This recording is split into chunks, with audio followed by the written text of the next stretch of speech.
Salut tout le monde, j'espère que vous êtes en forme. Aujourd'hui, je voulais vous parler de marketing digital et de l'intelligence artificielle. Tout d'abord, je vais vous parler un petit peu de ce que nous on fait de notre côté en termes d'IA pour nos clients. Donc, qu'est-ce qu'on utilise comme outil pour justement créer des campagnes pour nos clients et aussi traiter les leads.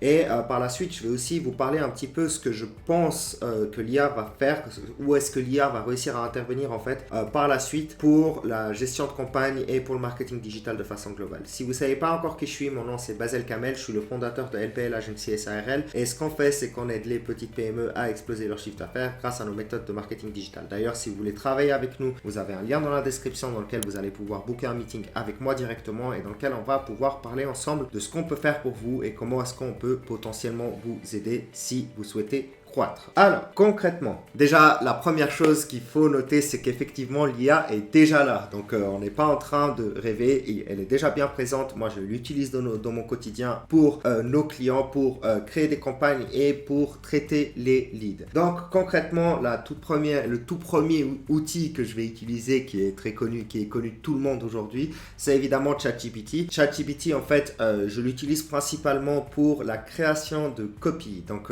copy qui dit copywriting, en fait, c'est tout simplement les textes publicitaires qu'on va utiliser pour générer par la suite des créatives et qu'on va mettre en fait au-dessus des publicités et dans les landing pages, etc., etc. Donc, les textes de copywriting, en fait, aujourd'hui, l'IA fait un très très bon boulot. Donc, concrètement, évidemment, il y a toujours des ajustements à faire, mais vous pouvez lui expliquer un petit peu le produit, qui est le client ou qui est-ce que vous êtes et le service que vous proposez et l'offre que vous avez et il va concrètement déjà réussir à produire des très bonnes copies, surtout si vous lui donnez les frameworks, donc AIDA et PASS. Donc je vais pas m'attarder trop longtemps sur le copywriting ici parce que c'est pas le but de la vidéo, mais si vous lui dites un peu la structure de copie que vous voulez avoir, il est capable de la produire et ensuite vous avez quelques petites modifications à faire et du coup vous gagnez un temps fou. Ensuite on a Captions pour les UGC. Donc en fait aujourd'hui là tout de suite on est en train de tester des publicités avec des UGC avec une actrice directement et des UGC qui sont générés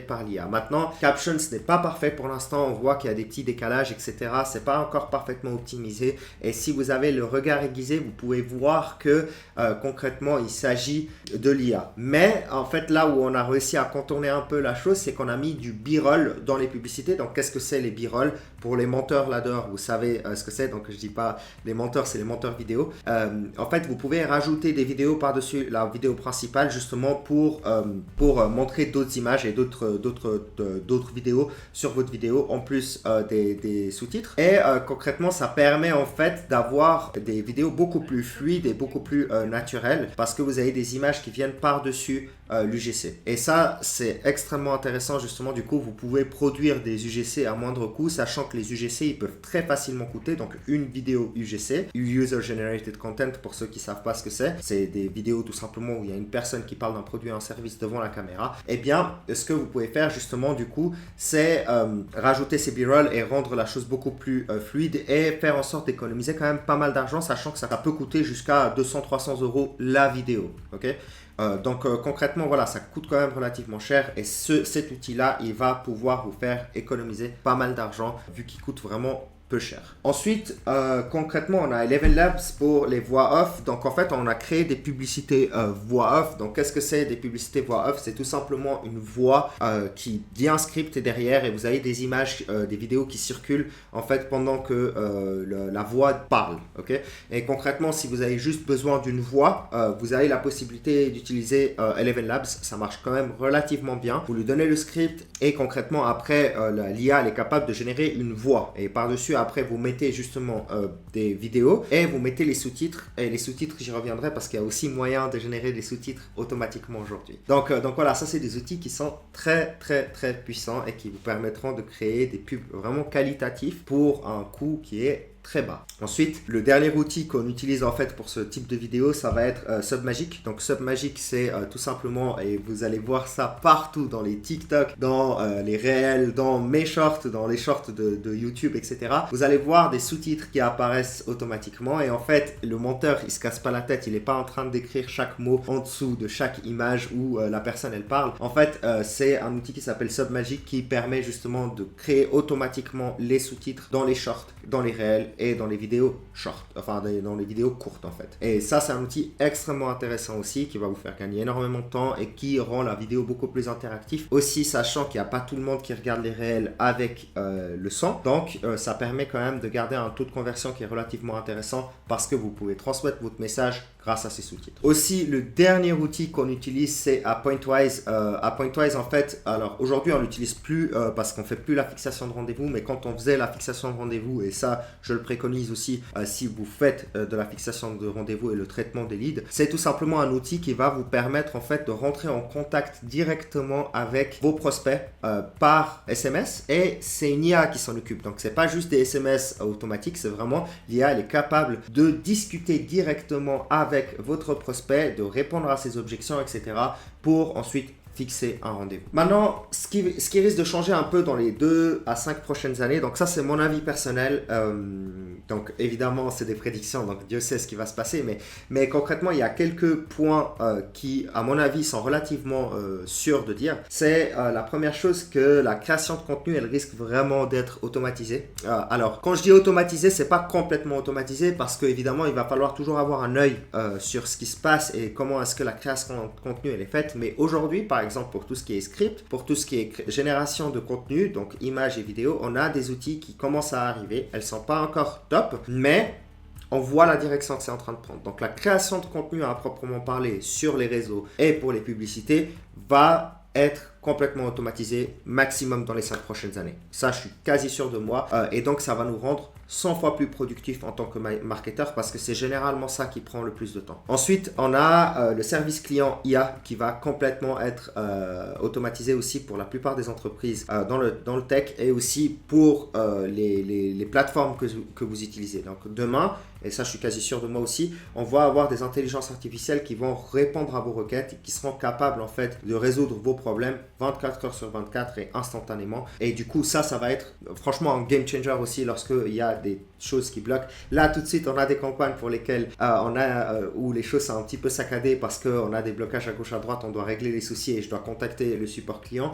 Et concrètement, je vais pas vous mentir, ça prend du temps, c'est très chronophage. Alors que demain, on risque d'avoir justement une IA qui va résoudre les problèmes techniques assez facilement quand on va discuter avec elle. Ça, c'est la première chose. Et aussi pour vous aurez la possibilité en fait de mettre en place justement des supports IA sur votre site ou sur vos plateformes pour répondre aux questions de vos utilisateurs ou de vos clients directement sans avoir besoin d'engager quelqu'un qui s'occupe H24 de ça. Ensuite, à mon avis, le suivi des leads, il va être complètement automatisé. Il est déjà très bien automatisé aujourd'hui grâce à l'IA et à mon avis, surtout par SMS. À mon avis, on va pas tarder à avoir aussi le suivi des leads par téléphone cette fois-ci, donc par appel. Donc vous allez avoir une IA à l'autre bout du téléphone qui va discuter avec vous et qui va résoudre vos problèmes. Et qu'est-ce qui me permet de dire ça? Eh bien, c'est très simple. Vous avez ChatGPT avec lequel vous avez la possibilité de discuter aujourd'hui. Mais maintenant, tout de suite, les outils qui sont créés, ils sont pas encore optimaux. Ça va venir avec le temps, je suis quasi sûr de moi. Mais pour l'instant, c'est pas encore optimisé. Mais dans les 3-4 prochaines années, c'est sûr et certain qu'on va avoir un outil qui est performant là-dehors, qui va permettre de traiter les leads directement par téléphone. Et évidemment, on a l'analyse en temps réel des campagnes. Aujourd'hui, de plus en plus, les campagnes sont automatisées.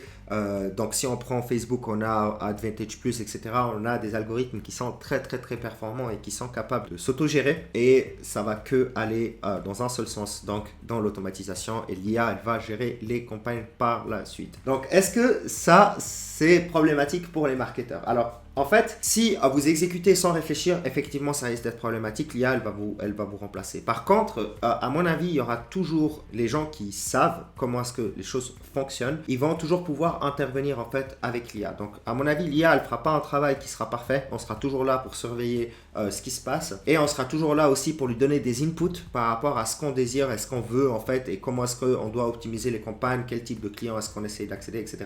Donc, concrètement, à mon avis, même s'il y a énormément de choses qui vont être automatisées, pour les marketeurs, on sera toujours là, mais on sera beaucoup plus productif. Je dirais même 100 fois plus productif grâce à l'intelligence artificielle, mais il y aura toujours un œil humain sur ce qui se passe pour la gestion des campagnes, la gestion des créatives, etc., etc. En fait, on va surtout utiliser l'IA comme un bras droit et non pas comme un remplaçant. Et donc, les 3 dangers qu'il va falloir éviter, c'est uniquement se reposer sur l'IA et uniquement générer grâce à l'IA sans réfléchir. Donc vraiment, il faut aussi que vous mettez du bon input pour que l'IA puisse faire du bon output. L'input, à mon avis, il sera toujours humain. Il sera toujours humain. On devra toujours donner notre input pour que l'IA, elle puisse optimiser et faire le travail. Mais l'input, il vient de vous et l'input doit justement être réfléchi de façon intelligente et de façon pertinente, à mon avis, à l'avenir aussi. Ensuite, l'IA ne va pas tout faire à notre place. Évidemment, on aura aussi des choses que nous, on peut faire, que nous, on doit faire en fait de notre côté. Et je parlais des inputs. Je pense qu'il y aura toujours des choses à faire manuellement malgré tout. Mais de nouveau, on va exploser en productivité, ça, je suis sûr. Et aussi, la pire chose à faire, et ça vraiment, c'est d'ignorer l'évolution. Donc aujourd'hui, nous, de mon côté, en fait, j'essaie de regarder tout le temps les outils qu'il y a à disposition. On teste des choses aussi pour les clients directement parce que c'est quelque chose qui avance très très vite. Et on doit toujours rester au courant des changements et je vais essayer de vous partager ici les changements que j'aperçois, les outils que j'utilise et comment est-ce que vous pouvez les utiliser de votre côté pour vos campagnes. Et si vous ne voulez pas les utiliser, eh bien vous pouvez toujours travailler avec nous et on va essayer de faire du bon boulot avec ces outils aujourd'hui. Allez, j'espère que la vidéo elle vous aura été utile. Si jamais, n'hésitez pas à vous abonner, à laisser un like et à laisser un commentaire si vous avez quelque chose à rajouter ou si vous avez d'autres idées de vidéos que vous voulez que je fasse. Aussi, si jamais vous voulez travailler avec nous, de nouveau, vous avez un lien dans la description dans lequel vous allez pouvoir booker un meeting avec moi directement et dans lequel on va pouvoir discuter de vos besoins et qu'est-ce qu'on peut faire pour vous si jamais vous voulez croître. Allez, c'était Basel, à tout bientôt.